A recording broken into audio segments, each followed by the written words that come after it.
Today I'm going to show you how to get Ravenholdt rep to Exalted in WoW Classic. If you're a rogue, what you can do to get to friendly first is come here to Ravenholdt Keep in the Hillsbrad Foothills and pickpocket the Syndicate.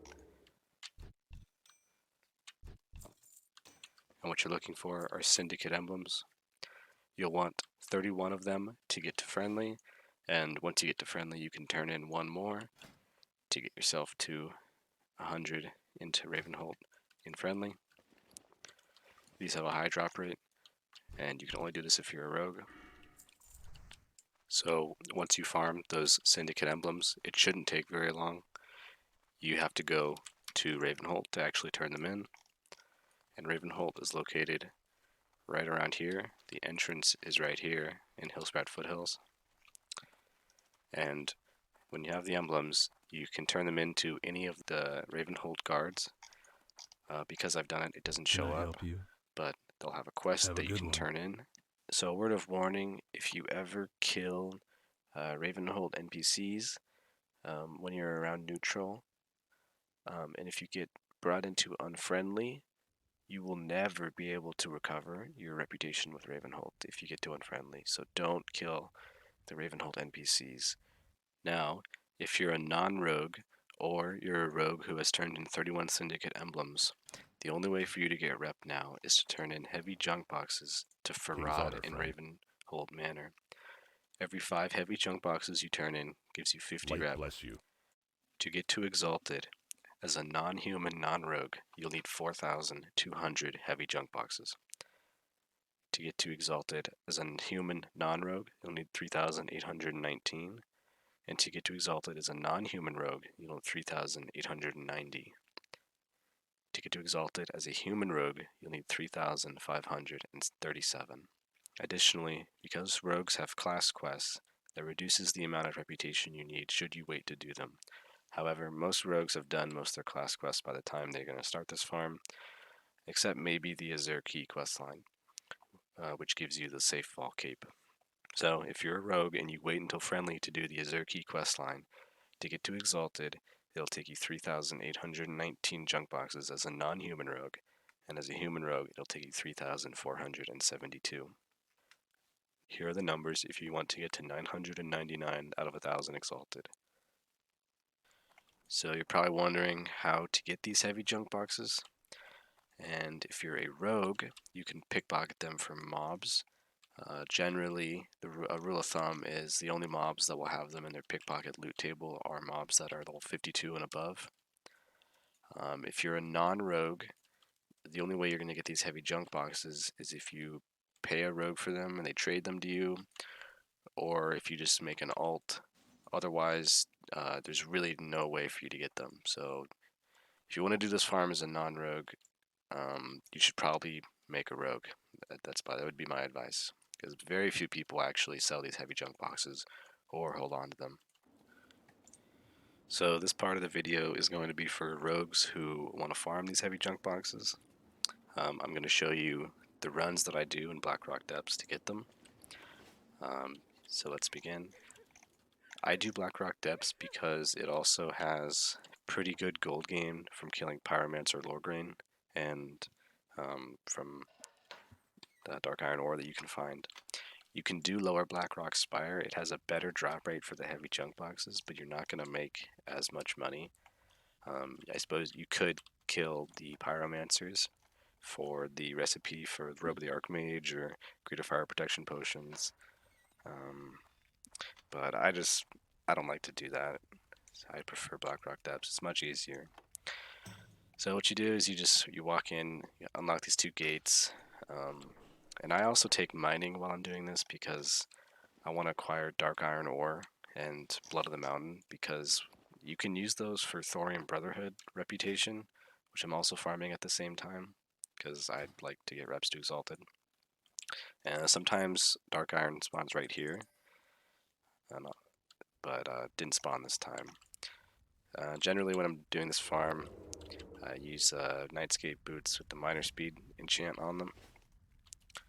I don't bother with the Shadowforge lock because I don't go that way during my farm. And the talents that I use during this are subtlety down to preparation, even though I'm swords.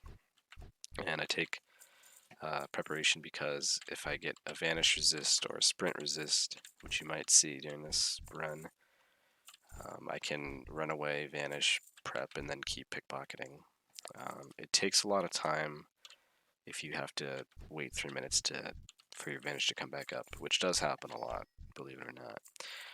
So basically, I just come to the arena, the Ring of Law, pickpocket all these mobs.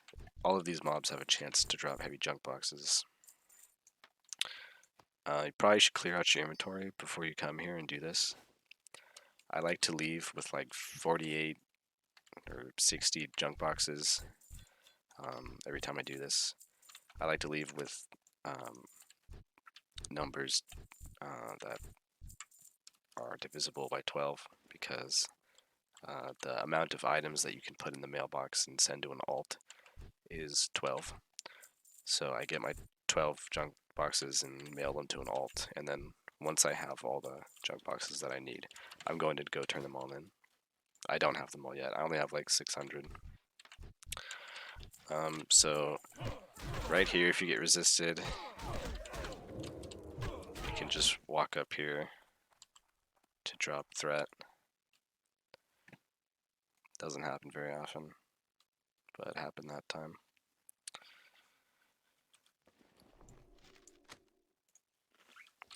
So I come this way because I like to kill Pyromancer Lorgrain, because he has a chance of dropping that 5 gold staff, the staff that sells for 5 gold, which is decent gold income while doing this farm. This farm is, how do I want to say this? It's, you can farm a lot of things while doing this farm. You can farm the Ravenholdt rep, you can farm Thorium Brotherhood rep with the Dark Iron Ore and Blood of the Mountain, and you can farm gold as well at the same time, and gold is definitely needed for all the other reputation farms, especially the Chandrilar. So Lorgrain's pretty simple. I pickpocket him first. Zap this guy, wait for my energy to regen.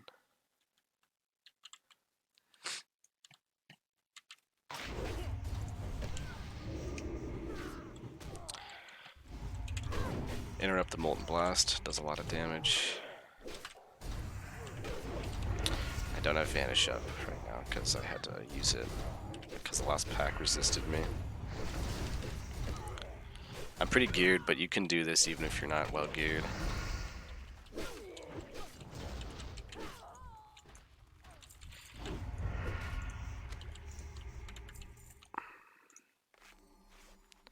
I'll bandage up a little bit. Don't want to die to this guy.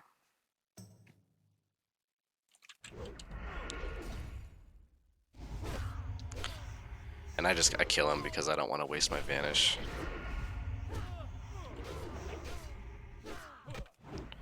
He's gonna run away once he gets low, so just 5-point kidney shot.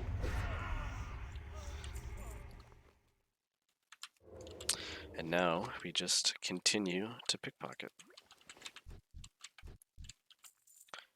I don't remember which one resisted. I think it was him.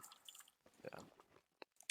Put the minor speed boots back on, and we will continue going. So once your inventory just like fills up, you're also gonna get a lot of like hickory pipes and flame strider robes and just trash. I would hold on to them, and then once you start to lose inventory space, I'll show you what you can do. You'll go to the Grim Guzzler and vendor all that crap, so you can keep holding on to the heavy junk boxes.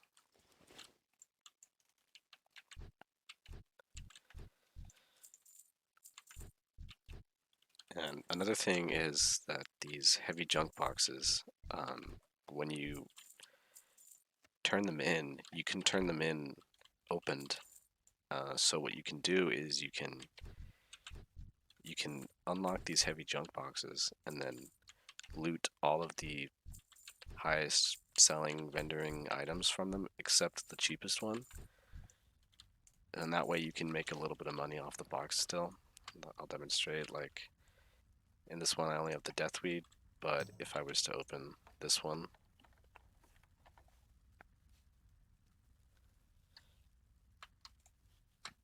so what I would do is I would loot the 2 blinding powder and then leave the silver and then close it.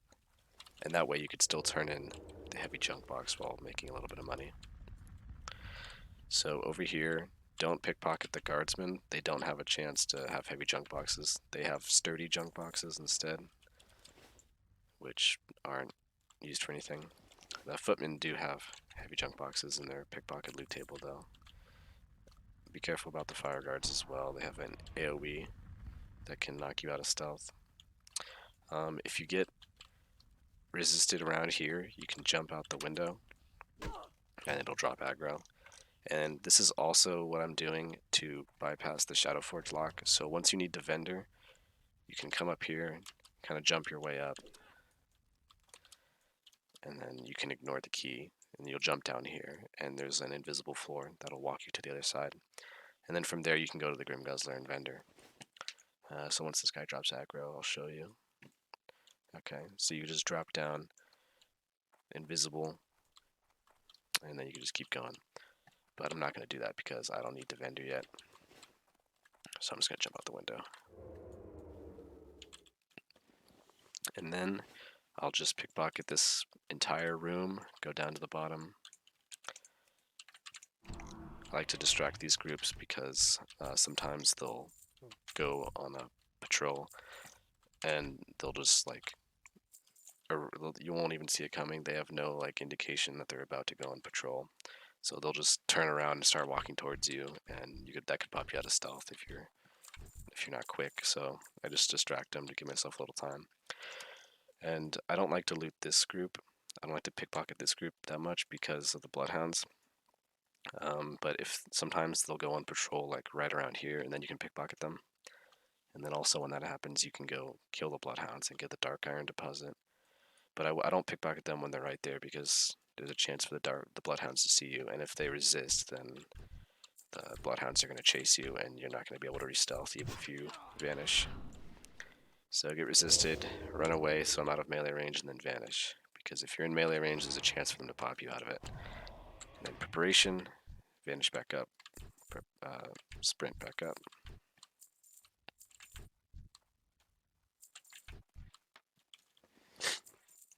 And then while I'm doing this, I organize my inventory just so I can see all of my boxes. Just something to do. This little group right here also sometimes pats, but I don't have distract up, so this group right here does not pat. They always are in the same spot, so don't have to worry about them moving, don't have to distract them. This group never pats as well.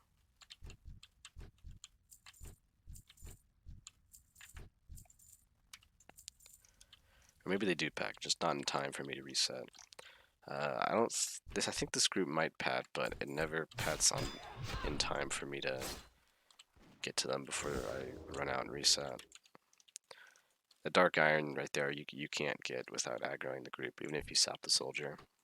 So now that I got resisted and my vanish and prep are on cooldown, I'm just going to check these 2 corners for dark iron, and none of it spawned.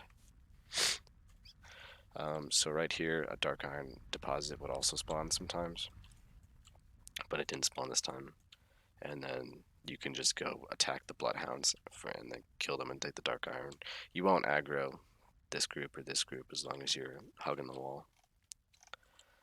And there's a dark iron deposit that spawns over here.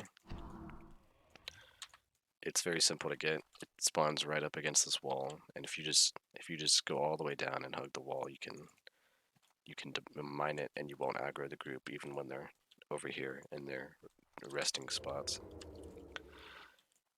There's also a dark iron deposit that spawns right here next to this group, right in this corner.